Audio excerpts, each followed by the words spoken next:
Hi, I'm Dominic D'Attilio, the president of ANJR, and here at the 25th anniversary of the signing of the Recycling Act, I'd like to introduce two people to you. Senator Paul Cotillo, one of the original sponsors of the act, and his daughter Angela, who's the recycling coordinator from Long and a certified recycling coordinator as part of the program. Part of ANJR's program, right? Yes. That you do. Tell us just a bit, Dominic, real quickly about Association of New Jersey Recyclers and what you do. Well, the Association of New Jersey Recyclers is a nonpartisan, nonprofit group that works to promote recycling in New Jersey, who has members from the largest corporations to the smallest communities. We represent the recycling interest in New Jersey, from the manufacturers to the haulers and through all the municipalities and counties. Great, thank you. Senator Cotillo, former Senator Cotillo, welcome to you. Were the sponsor of the Mandatory Recycling Act. Yes. And who was your co-sponsor on that? Art Albine, Assemblyman, a Republican Assemblyman, Democratic Senator. Right. And the Assemblyman's no longer with us, unfortunately, but he had an interesting reputation. Why don't you tell us about that for a minute? Well, there were two things. As someone just reminded me, we used to call him Dr. No. He voted no on so many bills. He voted yes, of course, for the recycling bill.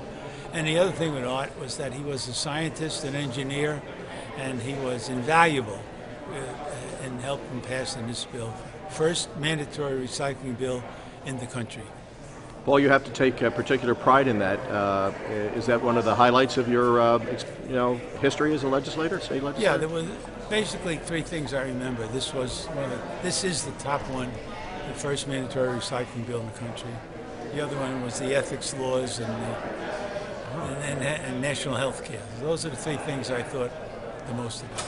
Did you have much opposition to the Recycling Act when it was working its way through the legislature? Yes, we had a lot of. Actually, we were working on the deposit bill first, and the food industry's lobbyists got to everyone and worked against the deposit bill. Excuse me. Ultimately, she saw how it would help the food industry if we did a recycling bill. They would not have to take back the different things for deposit.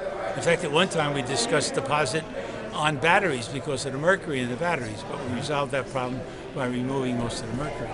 But and then the food industry got behind the recycling bill, and it passed, I think, almost unanimously. Obviously, Art Albine didn't vote no on it, and so I don't think there were very many no votes. Well, I got a personal question here now. When you were involved in getting this legislation through, did you ever suspect that you were doing it to create a job opportunity for your daughter in the future? Well, I'll answer that.